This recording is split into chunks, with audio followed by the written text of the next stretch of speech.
come back to you. You speak of the will and how that's the power behind everything. And you were saying, like, with the Ouija board and stuff like that, that's the will. Now, is that the will coming from you? Because I know that, like, I've fooled around with the Ouija board with friends and stuff like that. And usually it's just like, oh, it's just, you know, it's a fun thing, but you really don't believe in it too deeply. The only time that ever made me really believe in something that was said on it was during the summer. I was playing it with a friend of mine, and we were asking questions, but it wasn't like answering our questions. It just started to tell. Seemed like it was describing a car accident, and it named like all my friends and trouble that my friends and I were going through, and it was true at the time, you know, but that could be a coincidence, whatever. Yeah. And it said like, unite your friends so tomorrow they'll be prepared for death. And I was just like, wow, that's really weird. And it was describing a car accident. It was saying, drive too fast, drive too fast. And there was a group of my friends, and I didn't connect this at the time, a whole group of my friends, all my friends and I, there was splits between the groups. And one of the main, and I was always trying to get everybody back together, but about 2 weeks later, I got a phone call that a really good friend of mine, one of the main, like, that split was against in the group, had died in a car accident, and he was doing over 100 miles an hour. And when I went to the funeral, everybody who was mentioned on the board was at the funeral, and everybody was really close, and there was no problems between everybody. Everybody was united because of it. And I didn't think of it until I called my friend and I said, you know, so-and-so died, and we both just stopped at the same time and we remembered the incident, and I had it written down on paper. Let me explain something about the Ouija board. I'm not going to dwell on it. We've done a lot of experiments with Ouija boards, and usually it's our own subconscious one. Secondly, it's a way like using cards. You know, cards have nothing to do, but through the power of our will, it will work on the Ouija board. And therefore, we can't say that the Ouija board is speaking. It is our influence, and it's a way the power I was talking about is coming to you and giving you answer. I accept that. There's a priest in Chicago who uses a Ouija board to be able to get his psychic powers on to help the police to solve murder cases. But we have one case which is very unusual, which we have never been able to do. A group of men sat at a Ouija board to test it with an experiment.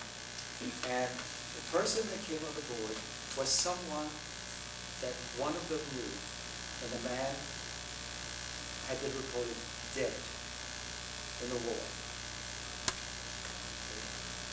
So the Ouija board gave them an address which they did not know or anything.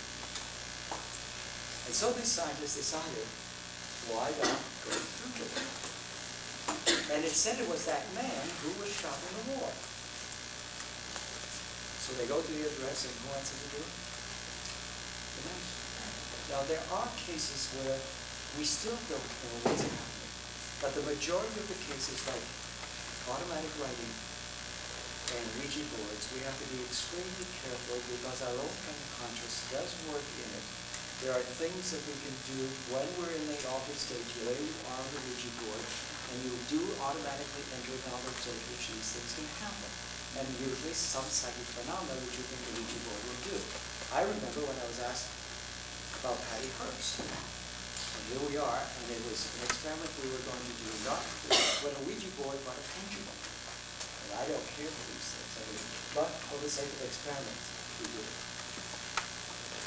And it spelled out that Patty Hearst was alive, and the date that she would come out, that she would be seen, and other things, including the first 2 syllables of the leader of the gang who would die. We have it all in writing.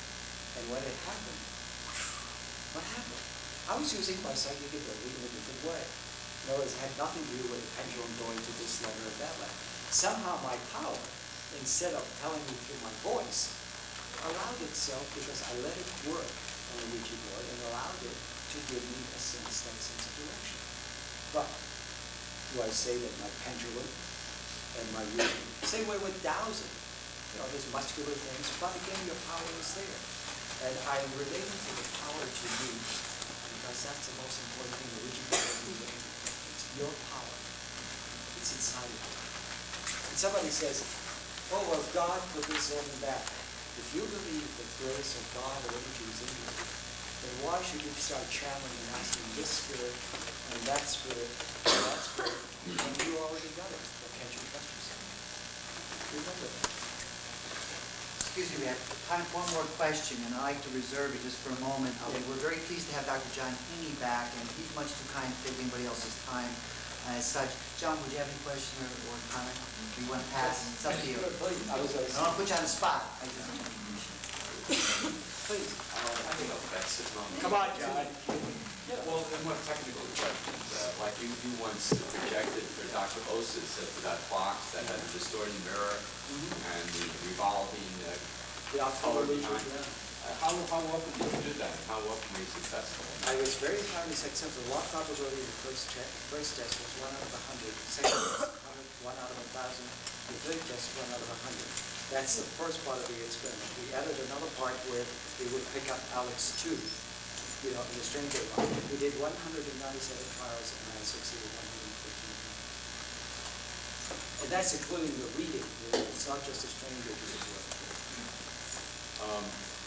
One other question I was thinking that when you're out of your body, can you see yourself?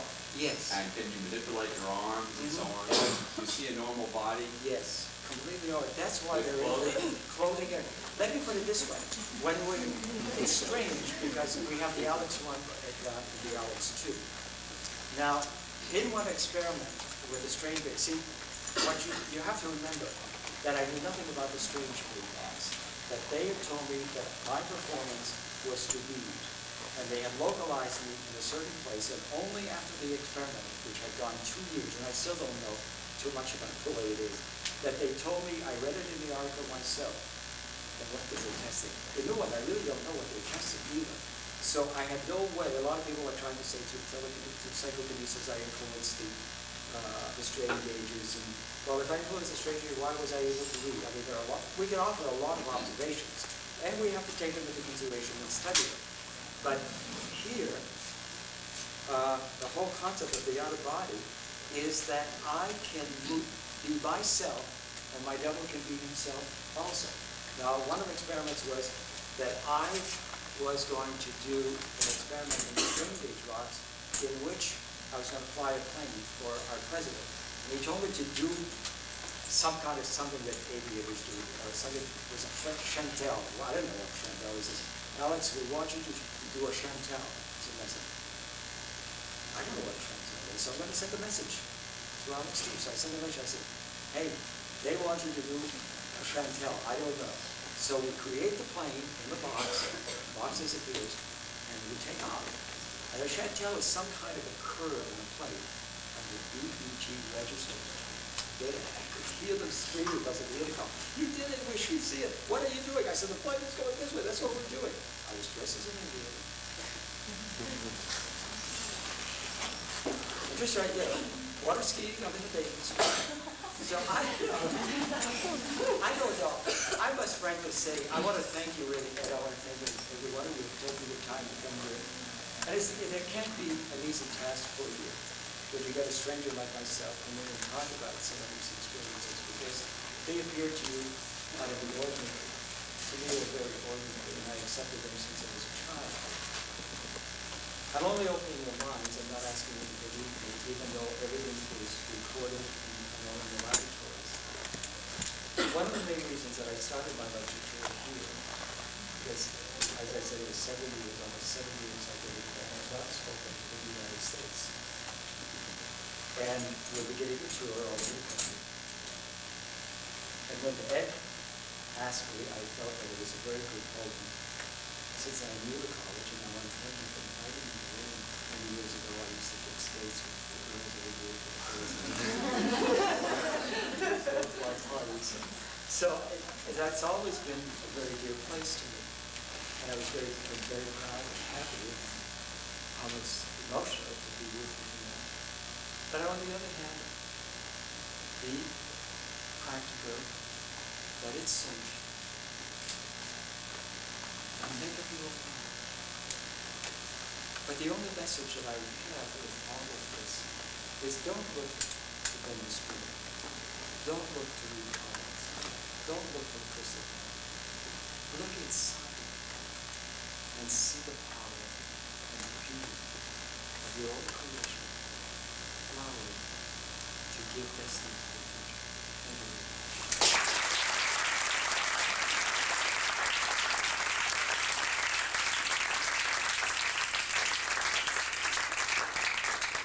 Again, thank you for coming. If you are interested in those books and you forgot the title, please see Dr. Thomas or myself. Also, on those pieces of paper, if you want to give them up, we talked last time about the possibility perhaps of getting a little bit of a tighter group. If you are interested in perhaps such future projects, is actually going down to the American Society for Psychical Research. Why don't you jot your name down on that piece of paper and leave it with one of us up here. But once again, please, we thank you and Godspeed.